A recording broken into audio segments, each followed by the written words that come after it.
Olá, eu sou Raul Ferraz, você está assistindo o videocast Habeas Data no portal de O Liberal.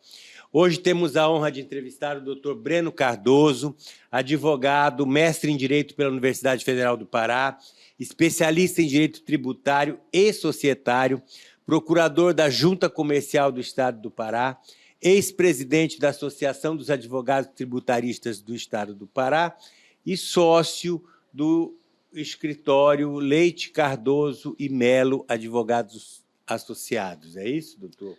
É isso, Raul. Olá, e é um imenso prazer tê-lo aqui. Raul, primeiro queria agradecer o convite, né? Uma felicidade estar aqui no videocast Habeas Data, para a gente poder trocar ideia aí sobre assuntos aí do direito que estão pipocando aí na atualidade. Doutor Breno, na minha opinião, não sei se é porque eu gosto dessa área de direito, isso é um tema muito interessante, porque ele é de interesse do empresário em geral e dos advogados que normalmente encontram dificuldade para trabalhar com essas questões societárias quando não são especialistas ou quando não têm muito conhecimento da área, porque realmente é bastante complexo, né? E, por exemplo, nós temos a figura da holding, né? Que é uma modalidade de empresa muito utilizada pelo empresariado. O senhor poderia dizer para a gente o que é uma holding? Sim, claro. É importante dizer que muitas vezes o empresário acaba procurando o advogado quando acontece o problema, né? Isso é a coisa. A prevenção é sempre zero, né? Isso. E esse campo do societário trabalha muito para a prevenção dos problemas, para evitar que os problemas venham a acontecer. E a holding, ela vem sendo cada vez mais utilizada com esse objetivo, né? A gente sabe que o empresário, por natureza, ele é uma pessoa afeita ao risco, né? O risco, ele é inerente à atividade empresarial, não há como fugir disso, né? E o fenômeno da holding, ele vem surgindo e ganhando força, por quê? Porque ele é uma medida que pode ser utilizada para mitigar esses riscos da atividade empresarial. Então, holding, na verdade, nada mais é do que um objeto social dentro de uma empresa que vai escolher um tipo jurídico dos que já existem, ou geralmente ou uma limitada ou uma sociedade por ações, e que vai desenvolver o objeto de controlar outras ações de outras empresas, cotas de outras empresas, ou o que é muito comum também, as holdings imobiliárias, né? Vai administrar ali um patrimônio e tudo. Então, isso vem ganhando cada vez mais força, porque isso traz uma grande proteção para o patrimônio do empreendedor, que é aquele sujeito que, para poder fazer rodar, né, a roda da economia, assume riscos, e muitas vezes esses riscos, infelizmente, acabam se desdobrando em passivos, em dívidas, em processos e por aí vai. Certo. E para que serve a holding? Qual é o objetivo de se criar uma holding? Eu diria que o objetivo principal de constituir uma holding é segregar riscos, né? Colocar o patrimônio numa empresa que é a holding, que essa empresa não vai assumir tantos riscos quanto aquela empresa operacional, aquela indústria, aquele comércio, aquela empresa de prestação de serviço. Essas atividades, sobretudo indústria e comércio, são atividades com um grande potencial de assunção de riscos, né? E a gente sabe que a economia hora está de um jeito, hora está de outro, existem fatores externos que acabam impactando na administração dos negócios e, eventualmente, a empresa hora pode estar aqui e hora pode estar aqui.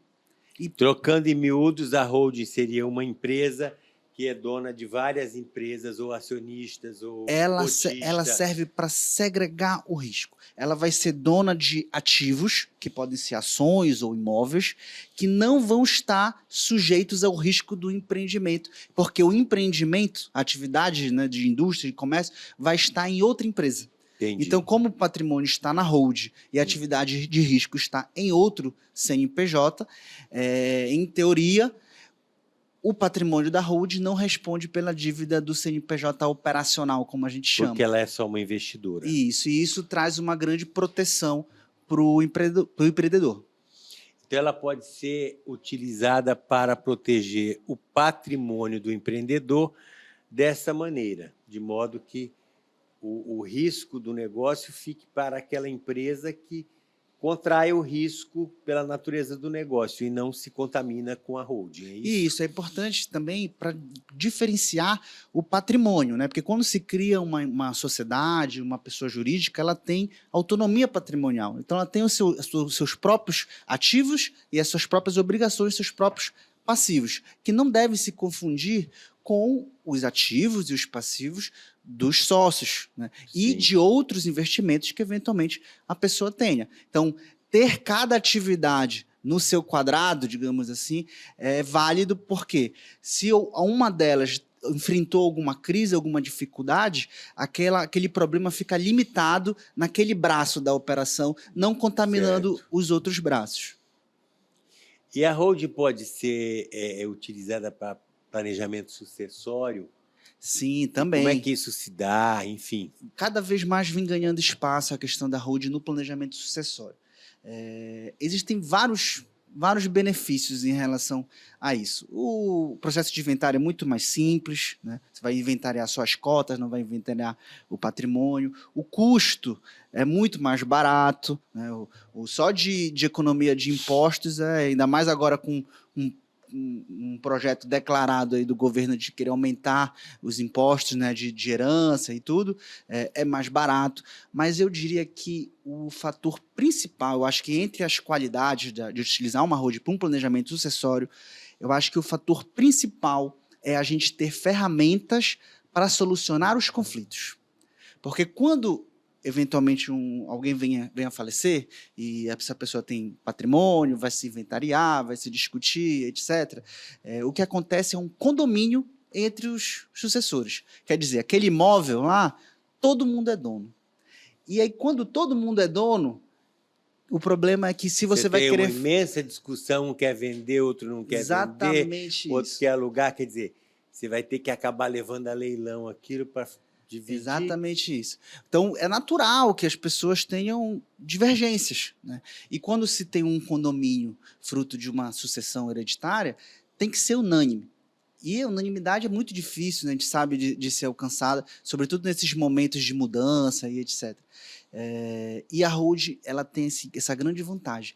Como que vai ser inventariado? Serão as cotas, e quando eles entrarem na sociedade, eles vão contar com as ferramentas de solução dos conflitos das sociedades. Perfeito. E isso tem um grande potencial para evitar conflitos na próxima geração. Então, acho que, dentre as grandes vantagens de se utilizar a holding, eu diria que essa é uma das maiores. Porque quando o empresário, certamente, né, não quer ver os seus sucessores brigando, né? Isso é muito triste, né? A gente vê quando às vezes isso acontece, infelizmente é comum, né?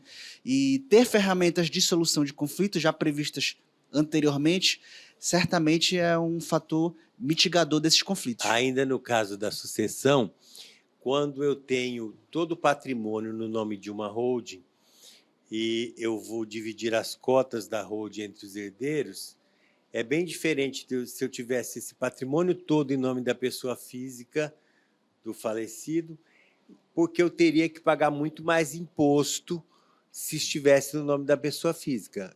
Sim, correto o raciocínio? Correto. Porque eu creio que ela diminui o patrimônio estando numa holding, você vai evitar o pagamento de impostos, porque está em nome da pessoa jurídica, não há o que inventariar. O que vai ser inventariado são as cotas da pessoa jurídica. Nessa questão da economia tributária, tem 2 pontos importantes. O primeiro é a avaliação do ativo, né? Porque quando você vai avaliar as cotas de uma holding, você vai avaliar pelo valor do balanço patrimonial. Sim. Né? É claro que isso o fisco pode eventualmente questionar algum lançamento ou outro, mas esse é o ponto de partida.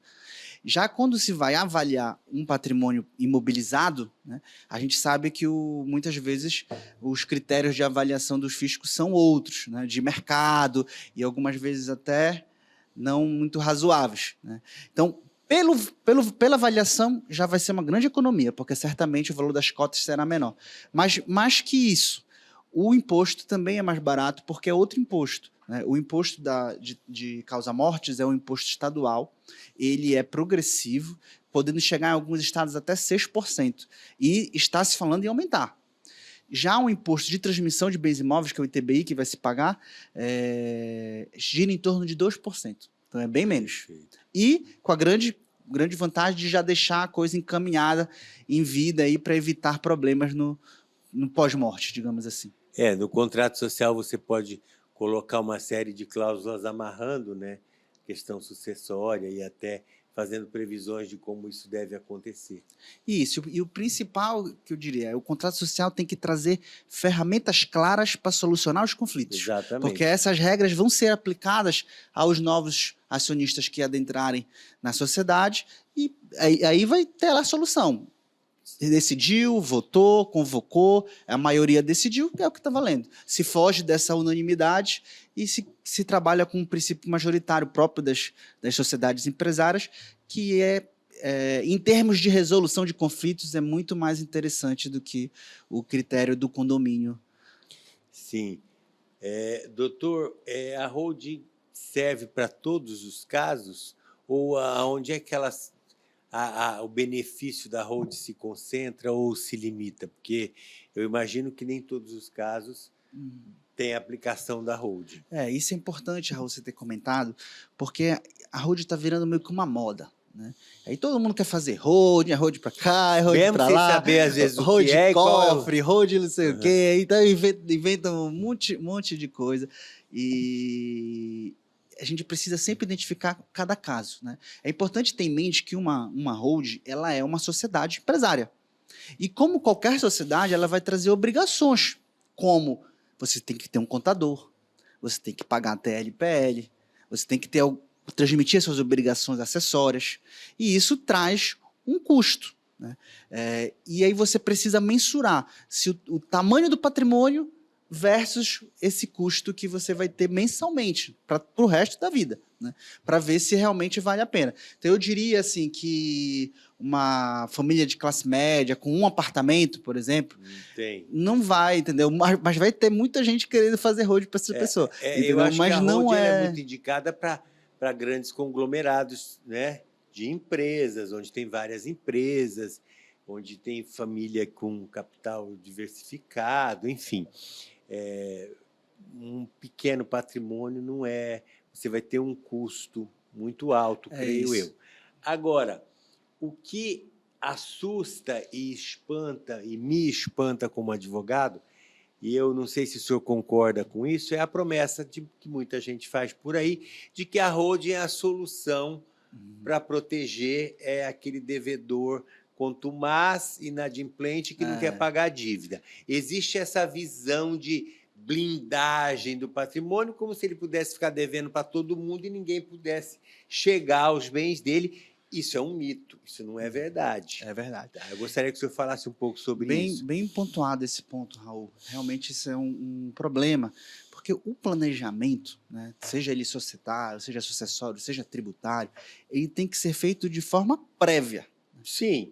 Depois que contrair um monte de dívida, não adianta mais querer fazer uma holding e querer achar que vai ter uma solução mágica no direito, mas não tem que pagar o que deve. Isso é muito comum por aí. Depois que a dívida já está constituída, né, e o seu patrimônio responde pelaquela dívida. Né? Não adianta querer botar em holding, tirar de holding. E aí, se você transfere o patrimônio já com a dívida constituída, pode configurar tanto fraude à execução quanto fraude a credores, a depender da situação. Ou levar uma dívida para aquela nova empresa que foi constituída. Sim. Né? Então, esse é um ponto realmente de atenção para que aquilo que voltamos ao início da nossa conversa, né? Muitas vezes o empresário ele deixa para resolver quando o problema aparece, né? Deixa para procurar o advogado quando o problema aparece. Só que muitas vezes quando o problema aparece já não tem mais muito o que você fazer, né? Já que se você se previne, né, atua preventivamente de forma antecipada. Às vezes, quando eu converso com colegas, clientes e tudo, muitos deles respondem para mim assim, não, doutor, mas eu não tenho dívida, minha empresa está certinha, está tudo regular. Aí eu falo, esse é o momento. Esse é o momento para você fazer o seu planejamento. Exatamente. Porque depois que estiver cheio de dívida, não adianta querer uma solução milagrosa com uma hold que não vai ter. É Nem verdade. com uma hold, nem com nenhum tipo de solução empresarial, jurídica que vá resolver isso, a não ser negociar a dívida, discutir judicialmente. Mas, doutor, eu achei muito interessante essa nossa conversa, eu acho que foi muito esclarecedora, e eu espero que o senhor volte novamente para a gente falar desses assuntos, que é de importância para o empresariado em geral, para os colegas que não têm tanto contato, né, com o direito empresarial. E eu agradeço a sua presença e espero que o senhor volte novamente para a gente conversar sobre empresas. Raul, eu que agradeço a oportunidade de vir aqui discutir um pouco e trazer um pouco de esclarecimento para a sociedade em geral, e fico aqui disponível também para voltarmos a conversar sobre outros assuntos de interesse geral. Muito obrigado. Muito obrigado, eu que agradeço.